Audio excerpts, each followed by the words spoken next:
Well, good morning. My name is Richard Seeline. I'm the Managing Director of the Resilience Innovation Hub based here in Houston. We're a national ecosystem.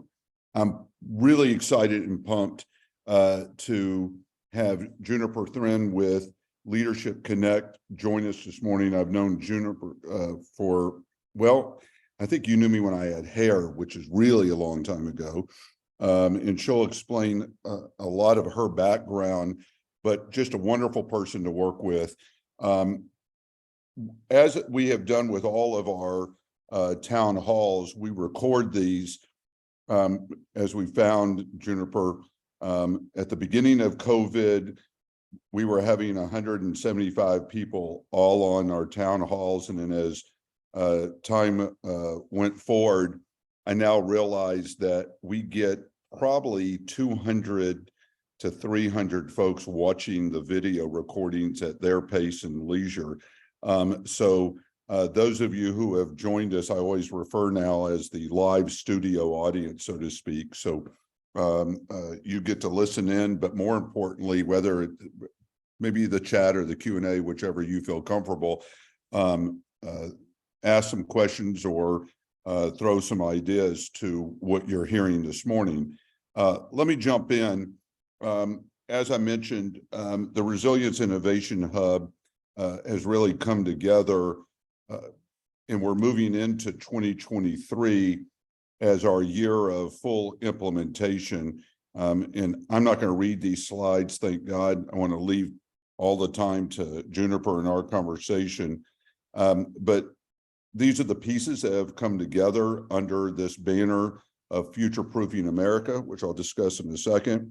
But it's really a three-legged stool, so to speak, of a 501c3, which is the Innovation Hub, the ROAR Partnership, which is a project development platform for public, philanthropic, and private partnerships, P4s. And then the Resilience Venture Lab connects the investors and emerging and growth stage technologies to be deployed across residential, commercial, industrial, and public facilities and infrastructure. As you all may be aware, and those who are watching and learning about our efforts, our very focused goal is on really changing this delta in risk mitigation. After $4 trillion plus since the 1980s in the losses, insurance, reinsurance, FEMA, state, local government, private sector, the reality is that this model cannot really sustain itself the way it is. And so with all of the new practices, new technologies, different solutions, and frankly, abundant capital, which we'll talk about in a second, there really is a chance to step forward with some new mitigation and intervention that ultimately we now know can be measured in ways that show a significant reduction in the economic, financial, operational, and most importantly, the societal impacts of these persistent level of disasters. Our focus on future-proofing America is to really roll out a new standard for project and real estate development across communities and infrastructure in a way where both the side of the development, construction, engineering, architecture, design will come together along with the financing, insurance, reinsurance, and the public sector from a perspective of tax incentives and tax credits and other types of financial stacks, as we call them, to really achieve this 1 to 6 or better cost benefit and reduction due to changing the nature of how development is either used for retrofitting or new construction. But one of the other underpinnings that we've had in place is this resilience data exchange, which has come together with academic, nonprofit, for-profit modeling, data sources, different types of platforms. And that's led to our rollout and announcement of our resilience toolkit, which includes the resilient insights. Back on April 11th, we did another town hall, which delved into the platform that we've put together with Statebook Insights. One of the elements of this toolkit is what you're going to hear about today, but we felt that it really needed to be singled out because of its powerful resource to solve a lot of different aspects of the who, what, where, and when. You'll see that in a moment. But we've launched the Resilience Insights to also support the White House, FEMA, and whole of government approach to these newly,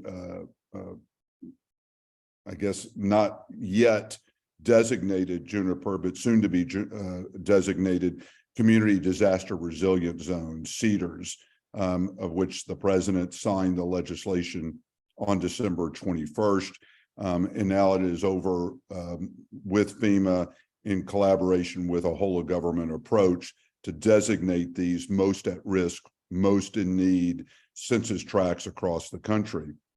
But here's how Juniper and I started well before even the CDRs, the Resilient Zone Act, started moving through Congress last year, is how do you find your way through this maze of public and private sector resilience resources?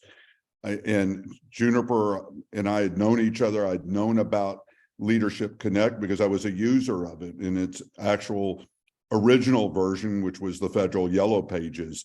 But I just found, even though I lived in Washington, D.C., Juniper, for 38 years, that, you know, the maze was still not, it was never solid. I didn't want to say it's not stable. It was always changing and people were going in and out. And so even though I thought I'd been there long enough, and that's just at the federal level. So if you take a look at, you know, the challenge of who's running what programs exist, who's the point of contact, and it's not just on, you know, the programmatic side, the content side, but it's also on the funding and the resources, right, Juniper? Is that we're really trying to make sure that I'm going to say it, the needle in the haystack. I hate that phrase, but this really is trying to find the needle in the haystack at the very point for which you want to move forward. With trillions of dollars now available for climate and resilience and hazard mitigation and other types of areas of focus, this has just only become more complicated at the very point for which we all want to get the resources deployed, and as well as, Juniper, the brain power, the know-how that exists with both within the public and the private sector. So what we felt was this was time to really introduce the work that's been underway, and no better person than Juniper, who I got to know at ICMA, and she'll explain a little bit more of her background, knows this space from the county and the city perspective, understands how to connect the dots between public, private, and philanthropic sector. So I'm going to stop talking and I'm going to turn the screen over to you, Juniper, to really walk us through where we are.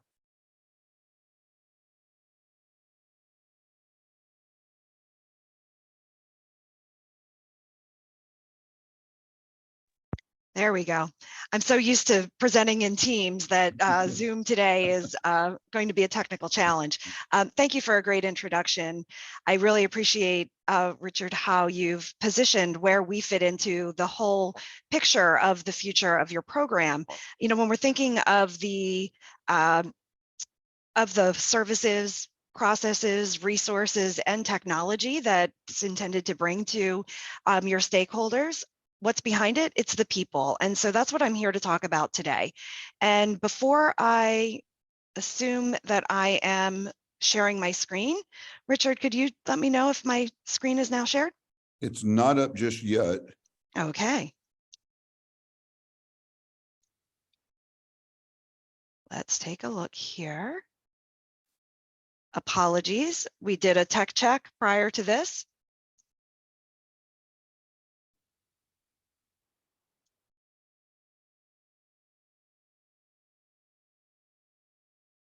Okay. Yeah, are you able to?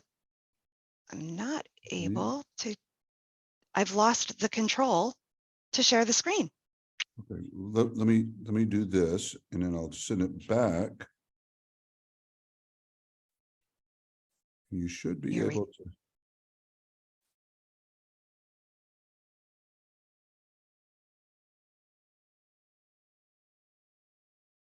All right, let's take a look here. We're getting there. Okay. I love Zoom because sometimes when you try to do the screen share, it does create some interesting challenges depending on what computer you're on. So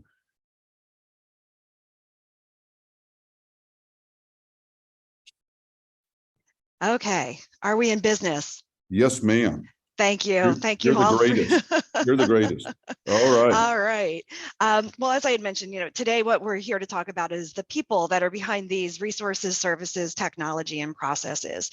And so Leadership Connect has been around for over 50 years, as Richard had mentioned about, where we began with what we referred to as the yellow books. It was the gold standard for connecting the public and private sector. We really appreciate how Calandra has been able to come up with how the technology will be delivered for this program. And, we're just a small piece of the puzzle, but a powerful piece, meaning it's all about the relationships that are built with people to help move initiatives forward. And so with what you saw back in April, the Resilience Exchange had a nice dashboard with the insights. And then it was a matter of where Leadership Connect fits in. We will be powering kind of the people connections. And so for today, this is going to be a deeper dive into our platform and how clients with mission-driven objectives are using our services today. So who are we? We're covering people across these 8 leader communities. With any sort of initiative, it's important to have all parties at the table. During my time at International City and County Management Association, where I had met Richard, our members were always seeking those P3 partnerships. And so there was not only the need to know their adjacent cities and their city leaders, but also people in the philanthropic and company communities that we cover. And so with what you're going to see today is just a sampling of how our clients find their stakeholders and build those relationships. And with that in mind, our SaaS platform has several different touch points for our clients. It includes the desktop version, which would be integrated into Statebook's application. And so you will see that in the future, but for today, you're seeing what we have available. It's a mobile app, so on the go. I have clients who tell me all the time that it's their secret sauce when they're sitting in meetings. They're able to take the mobile app under the counter and start searching for the people that they're meeting with, and they can find, as Richard said, a needle in the haystack, something in their background that can really start and spark the conversation. We provide our clients with weekly updates. So, for those of you who, have some really strong relationships, you may be connected on LinkedIn or, you may have their contact information in your mobile device. With our weekly briefings, we let our clients know what's happening with the revolving door inside and outside of the Beltway. And then we also have some workflow integrations to really get into streamlining processes for people and saving time. Because at the end of the day, what we're here to bring you is time so that you can actually be having the conversations with the people instead of researching the people. With that, with our personalizing the service itself, this is just a quick view of how some of you may set up your dashboard with some quick lists to people in the resilience communities. You can see here that this snapshot of our our dashboard provides you with the ability to do simple searching. We like to say you no longer have to Google and guess. We also like to, provide our clients with the ability to have one click to the people of importance. And what you can see here is that, in setting this up, it's a matter of a quick link to those in the federal agencies, resilience leaders, state and local leaders. This would include not only those, sitting on committees, but also operational staff. And then, of course, it's always important to know the C-suite leaders in your area of influence. So what you're going to see today is just a few examples of each one of our leader communities and how you can connect to them. So we talk about in-depth profiles. Navigating the federal government is a chore in itself. We are the only service that provides in-depth org charts, being able to show you who reports to who, how the agencies are set up, and most importantly, who those agencies are connected to within the people within. And so this is just a quick view of a way that you can navigate within the FEMA organization, for example. You can go up the hierarchy to DHS as well. Again, it's a matter of being one click away from your next relationship.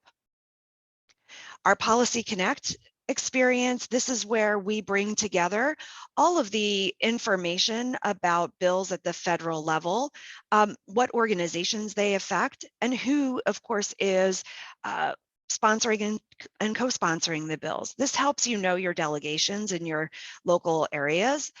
It also helps you stay ahead of what may be impacting a given geography. Our federal legislation is coming directly from congress.gov. So for those of you who have ever used that service, this is just bringing you the top hits so that you can get direct connections with the people working on those bills. And then you can also see top policy areas for our senators and representatives. We talked about relationship maps, and this is really the power of the tool. You are able to map organizations to organizations or to people and to lists. And unlike LinkedIn, where everyone has just their bulk of their connections, they may have 1,000+ connections, but how do they know one another? With our relationship maps, we're here and able to identify the strength based on how they know one another. So everything from family relationships down to association relationships. Knowing your city leaders, important for the private sector to know who's who. A plug for city administrators, coming from ICMA, the city managers are your doers and the mayors are setting the stage for you. But it's important to know be all inclusive and surround those relationships in the cities. And this is just an example of how you would be able to find those folks. Not only are we providing you with that contact information, but it's context. It's context of what's happening in the communities, along with direct reports and roles and that career history. Again, looking for those needles in the haystacks to open that conversation. Juniper, let me, before you click off of that, if you don't mind, I think one of the things that you and I have talked about is that sometimes the funds stay in Washington, D.C., sometimes the programs are managed out of D.C., but that's not true in every case. And therefore, the flow of the funds and the flow of the program administration ends up being at the state, county, or city level. This gives, if I'm saying this correctly, what we're now being able to do is give you insight to, yes, I need to understand who's up in DC, on the federal side, but also to be able to find at least some connection point to somebody that's in my city hall or down at my county offices, right? This is what we wanted to do. Absolutely. Absolutely. It's not only about the inside the Beltway, but also those county and adjacent city leaders. Finding the companies in your backyard. A lot of the Fortune 1000 organizations that we track, they have foundations oftentimes where they provide funding for initiatives for communities. And with our service, you're not only getting the picture from the public sector, but also that private sector.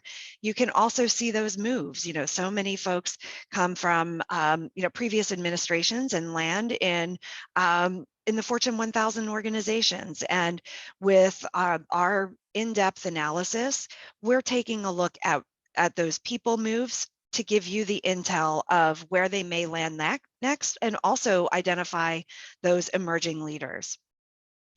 Foundations, something that has been key to some of these conversations with our town halls, has been the philanthropic communities.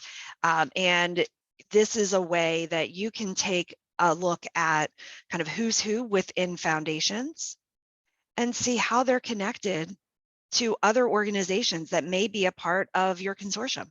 And with that in mind, it allows you to see at a glance how and when you may be able to get a warm introduction. And so, with the holistic approach that we have for people intelligence, when you think of Leadership Connect, think of us to bring you the people intelligence.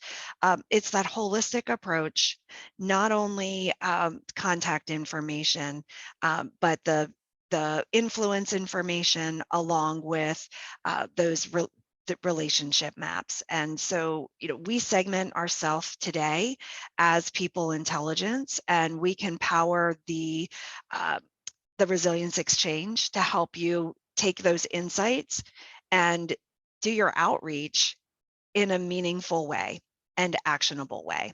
And so with the client portfolio that I work with, it's primarily nonprofits and associations. There isn't a day that goes by where we're not talking about how we can support our mission-driven organizations from a development standpoint, a policy influence standpoint, or a federal contracting standpoint.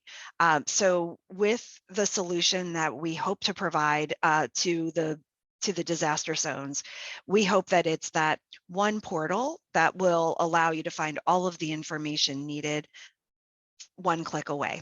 And with that, that's all I have to share today. Let me thank you. Let me go through a couple of questions and some thoughts that I know that we've had a chance to talk with, and I know that these are some of the questions that others have raised, with us as we've gone through this discovery process. It's one thing to be able to have access to finding, the folks, the right folks, the relationships, but I think the biggest issue is the turnover and the constant change. People get new jobs, they move up in the organization, they move out. New deputy directors, whether it's a foundation, corporate, come on. What do y'all do to refresh the list? I mean, it used to be, I think I joked with you, is, when I lived in DC and we had the federal yellow pages, some of the greatest excitement of all time was when the fax machine hit and we got our update for the month or the quarter. So now, because everything's digital, how often, what's the refresh rate of all of this? Great question. And that's daily. Behind me, you may see some folks who are here in the office. The gentleman here to my right is Frank, who oversees our data set for all of our federal agencies, and his team. We take not only people, but also processes and technology to keep our information up to date with changes on a daily basis. In the past, by the time the yellow book hit the printer, it was already out of date. And so today our clients are experiencing daily updates. Your dashboard is refreshed on a daily basis, and you can customize how frequently you receive the updates from us. I have clients who tell me that they don't necessarily go to Leadership Connect, to our website, but they will look at the the Wednesday movers and shakers briefing, and they'll spend a good half hour to 45 minutes reviewing that email and see who they need to know. There's nothing better than being able to congratulate someone on a promotion. You may want to, reach out personally to see if a vacancy has been notated. And, with the way that our clients really, keep their information up to date, it's a combination of that incoming information from us and then going out to our service to search and find. Right. And then the other, well, I've got a couple of questions. All right. So what I think we've made the decision is that we're going to stay in our lane, in our collaboration and partnership with Leadership Connect on this Resilience Leadership Connect. We're going to stay in our lane, looking at these areas of the different federal agencies and programs, and they're focused on climate, the disaster resilience, the social vulnerability resilience. That's our lane, and that's what we will incorporate into the data exchange and into the toolkit with Calandra and you and I. And I think I want to talk a moment about that, and then I want to talk about the bigger picture. What I think you and I have talked about and realized is that there are all of the infrastructure bill programs are now really beginning to move into the pipeline. And if I'm correct, while we're not doing what grants.gov does, that's another matter for people to go find, what are the grant eligibility and to make those applications. What we are precisely focused on is the ability to pick up the phone or send an email to somebody in that program office, somebody that's a key decision maker. Am I saying this right? And to be able to have the dialogue, or even better, to make sure that they're on some distribution list to be included in a webinar or information that they may not realize is out there. We're not doing grant applications. We're not doing eligibility, but we're really, am I saying this right? Absolutely. The way that you can find people in our service is it's twofold. You can take a look at where they fit into the organization from a job title perspective, but Right. we also have job focus. And with that job focus in mind, you're able to find those program managers that are specifically part of resilience projects.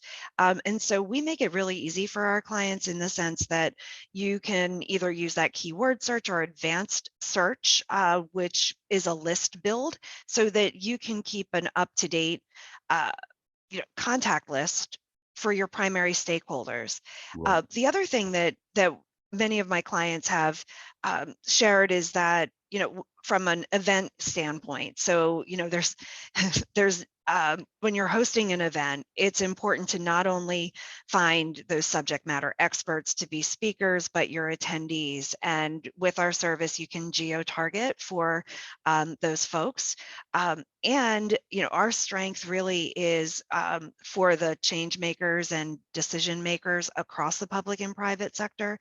But we do have those, shall we call them, some of the doers in the programmatic areas, especially when it comes to the work that we do with DHS.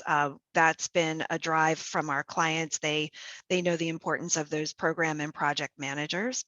The other thing I neglected to mention, as part of our coverage, we also have, of course, the State Department and all of the embassies. With that, you have the ability to find those core stakeholders as well in the diplomatic community. And then, so within our lane, and I'm saying that, hopefully the right way, but within our lane, what we're very much focused on is truly being able to get folks linked to those decision makers, those program managers, get certain information. And like you said, we wanted to focus on the critical relationship building. Mhm. And in that context, I think that's one of the other opportunities here, is for us to work with the White House, FEMA, others in the communities to be able to even convene some of these folks Mhm. for and with them as necessary. And then the other part of this that I want to make sure is, while we stay in our lane, this does not limit what the opportunity is, and that is to come back to Leadership Connect, because I think what we said is, here is our finite element of Leadership Connect that we are partnering on.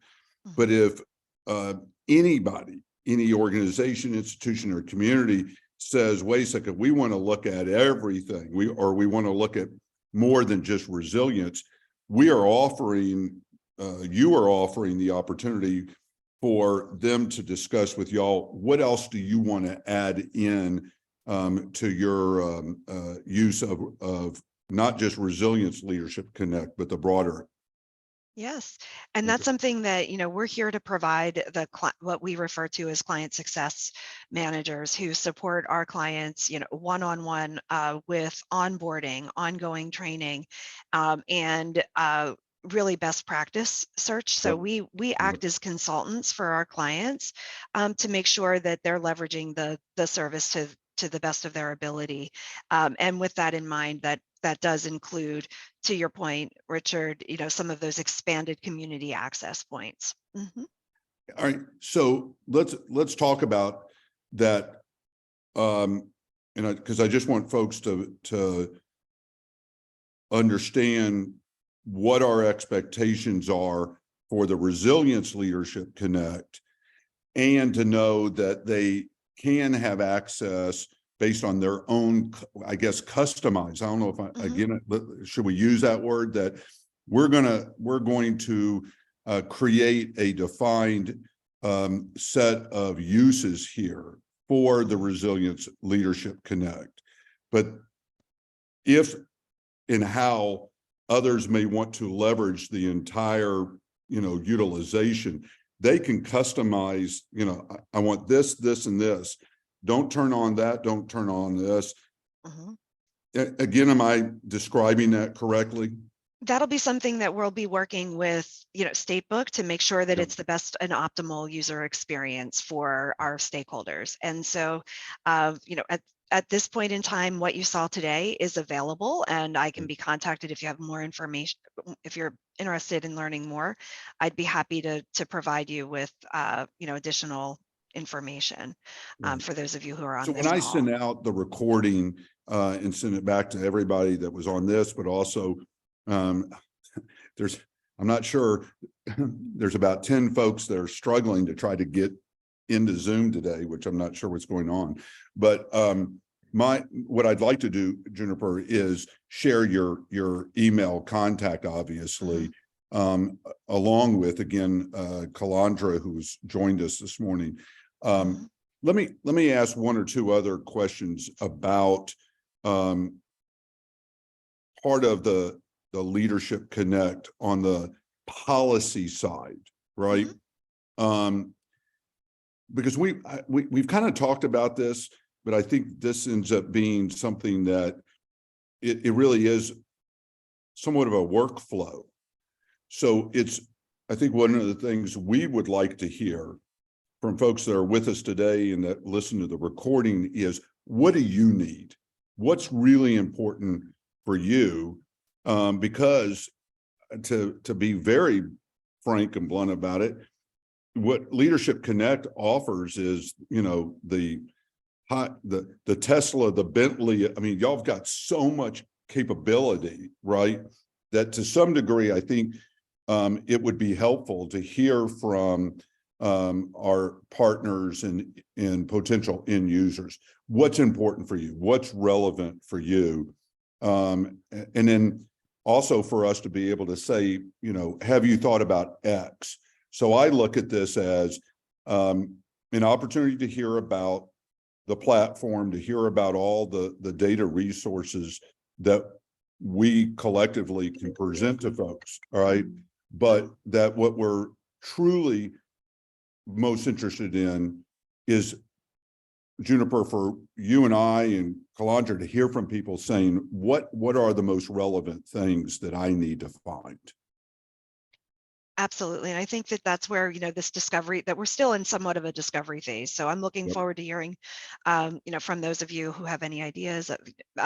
When we were at the town hall over at Urban Land Institute, I was able to see several of my clients, everyone from the folks over at the Walmart Foundation to ICC. And so, and the U.S. Chamber of Commerce, of course, all part of my client portfolio and where we're servicing them from a holistic perspective. And so, I'll look forward to that feedback as we identify and determine what the total solution will be. Well, and you just raised a point, and that is that even some of the federal agencies and the programs of the federal agencies are y'all's clients, which is an indicator to me that you all are as much helping them keep track and for them to be able to find their other agency leads and contacts. Am I saying, Absolutely. The federal government is our largest client.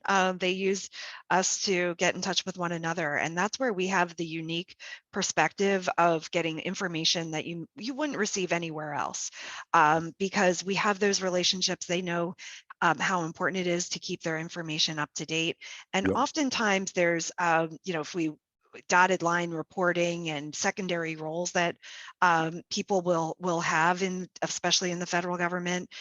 Oftentimes we'll get that information uncovered so that you can see what task forces they're sitting on, or where they may be a liaison with the public sector. You know what? That's brilliant. And you and I've never talked about that, but it goes to something I just looked at yesterday. In all of this climate and resilience, I don't know, there's got to be 11 or 12 task force across the federal agencies, but it's not even just the federal agencies that are members of it. You've got these task force that have state and local, private sector and all.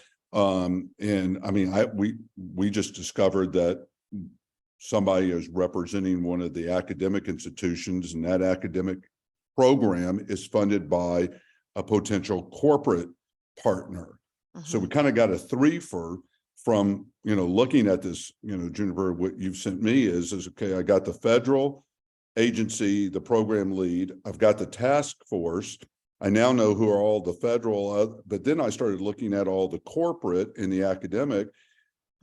I looked at the academic and it's like, so it really unfolds 3 layers of the relationships. And I don't know any other, like you said, I can Google it, I can do whatever research, but this seriously expedites the process of doing that kind of research.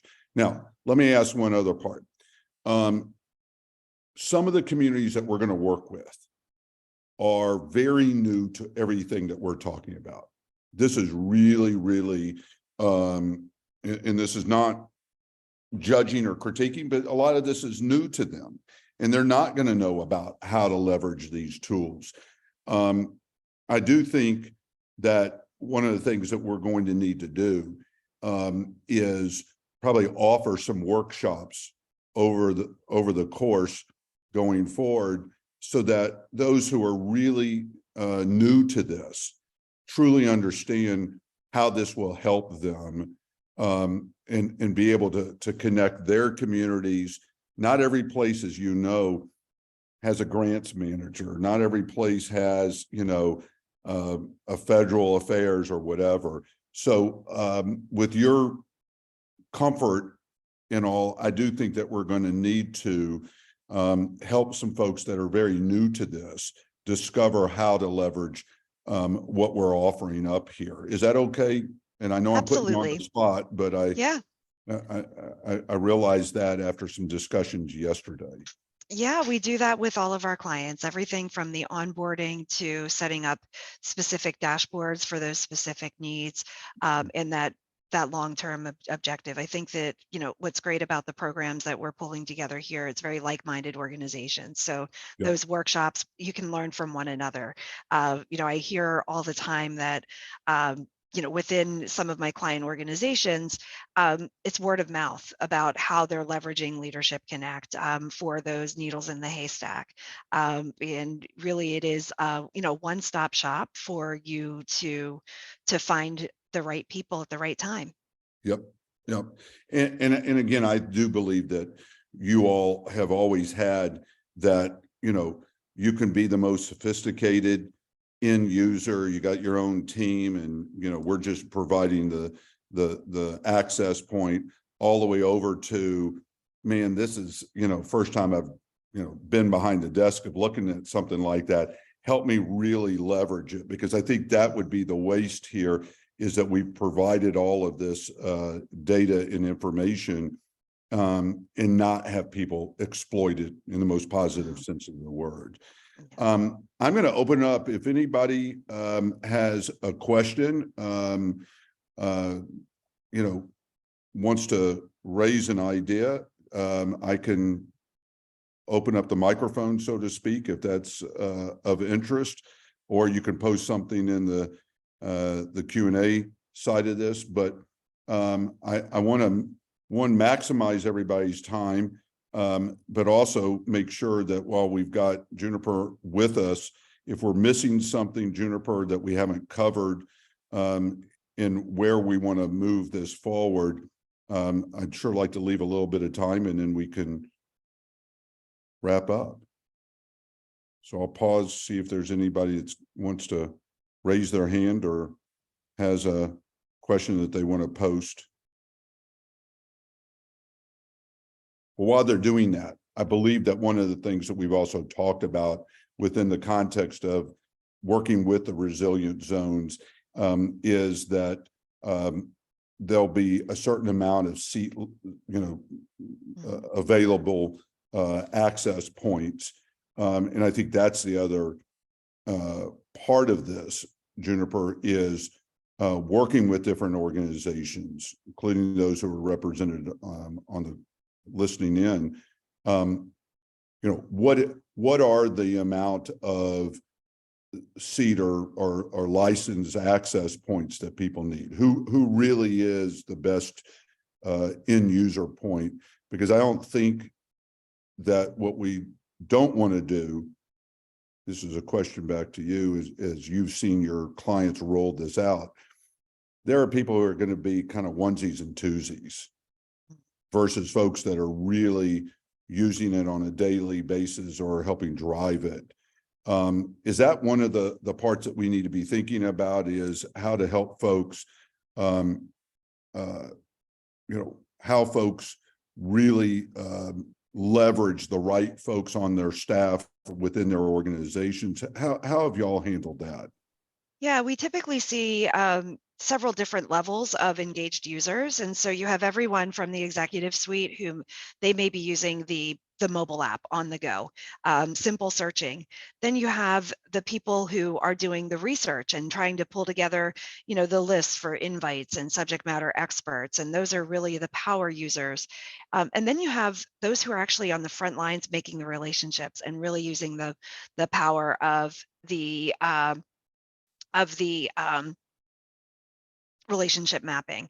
Right. And that's really, that strategic approach. And so, each organization would be different. As we were looking at the resilience zones, I think we had come up with some models of how we could approach it. But the reality is, each engagement, we would determine what the best program and fit would be. Right. And shout out to Calandra, who's really the mastermind behind what this user experience is going to be. So as we continue to work on that, that will be part of the total solution, not only the insights, but also the Leadership Connect. So a couple of questions. How do community leaders and nonprofits become aware of Leadership Connect and Resilience Leadership Connect? I've got some thoughts, but you're the expert. So how do you all connect and communicate with community leaders and nonprofits at this point?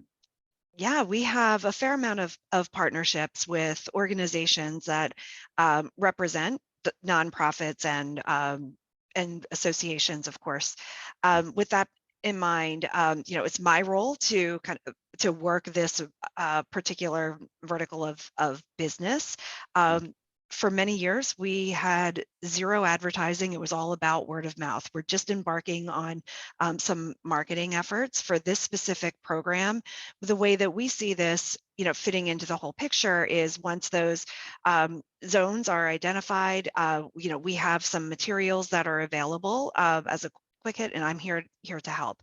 The other, part of the community leaders, we do engage with ICMA as well as National Governors Association and NACO, et cetera. So there is an awareness in these leader communities. We're at a branding opportunity now, which is shifting from what was known as the Yellow Books to Leadership Connect, an all-inclusive intelligence platform. Let me play off of that as well. Because both of yours personal and professional relationships, because Leadership Connect is a known entity for, like you said, National Association of Counties, who's at the table with us, the League of Cities, that helps expedite our opportunity to communicate to them in their teams that are focused on resilience, where our pillar is going. And then again, we're going to continue to do some of these workshops and opportunities. I do want to emphasize, because I want to answer another question. We're doing this for the full complement of pre-disaster and risk mitigation and resilience, even beyond places that are not designated as resilient zones. We, really want to be, broadly deployed. But what we've said is in these very particular early stages of helping and collaborating with the White House and FEMA and whole of government is these should be tools that are available to these designated resilient zones. A question was asked, what's the status of the identification? I'll know more after next Monday. I'm on the phone with the whole team. And we're also planning another in-person roundtable back in DC. What I do know is that the identification of the census tracts is somewhat the easiest part. It's really defining what is the implementation stages of rolling out a very ambitious program like this. And so I want to, give credit to folks both at the White House and FEMA being very purposeful about getting the launch of the first wave of the resilient zones moving forward. At the same time, as Juniper knows, we're working with the private sector and some of the philanthropic sector to make sure that those two interests are aligned. And so the previous question, community leaders and nonprofits are something that we've been working through with this roundtable on community disaster resilient zones in alternative risk mitigation, of which Juniper has been a participant and sat in on. But I do think that we literally could be ready to move forward in all aspects of resilience when the resilient zones get designated. That is obviously a target of focus, but we are ready, Juniper, over the next couple of weeks as we move further on the platform development, being able to offer this up for anybody who's focused on resilience. I think those are the two most important questions. All right, you get one last shot at anything that we've missed, Juniper, and then I'm going to do our wrap up on some of the next steps and where we are. But any quick wrap up comments? I think that most of our clients leverage the service so that they can build the relationships before they need them. And I think that's key to what we've been talking about today, and preempting, disaster. And so I really like where we're headed with this, whether, it's, those current zones or future geographies that we would be working with, because, I remember hearing from many of the city managers who, in the Florida area and those communities, that the first thing that they said, it was because of the people they knew who were Yep. able to help them. And so you may know them personally, and if you don't, with Leadership Connect, you can figure out how you can build that relationship. Those are two what I call lightning bolt kind of points there.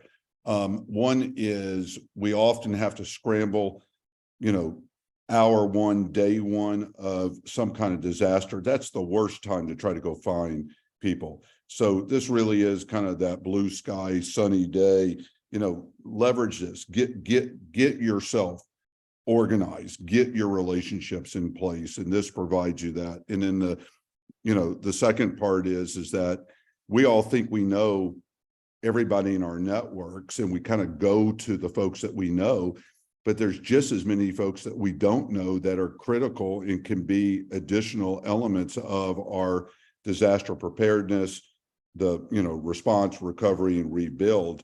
And I think that's the other emphasis here is that, yes, you often go to those who you know best, but there's a whole set of other folks that you really do need to know. So Juniper, I cannot thank you enough for your patience and putting up with me and this crazy idea. But I can't think of a better person to collaborate with, and no better organization than Leadership Connect. We will record this, and post the recording. We'll put it on our YouTube channel. I'll send the link around. You can see some of the other communication tools that we have. As we continue to make progress, we believe that this is truly not just a partnership with Leadership Connect and State Book, but also with all of y'all. The only way that this is going to have the impact that I think all of us desire is to collectively build what you need, when you need it and where you need it. And as we begin to finish out the structuring of this, I know there's a questions that will come up about, well, how much does this cost, which we have not talked about purposely. And it's not that we're holding anything back. We're really trying to put together the right kind of pricing model and the way to best to deliver this to communities and to end users. But it's something that we can still talk about if you've got those who are listening in questions and thoughts. But Juniper, thank you so much, and thank you all for your time and energy today. And we look forward to sending out the recording and following up and being available. And I'll have Juniper's contact information in our follow-up. Great. Thank you for having me. Great. Have a great afternoon. Stay safe, everybody. Bye-bye.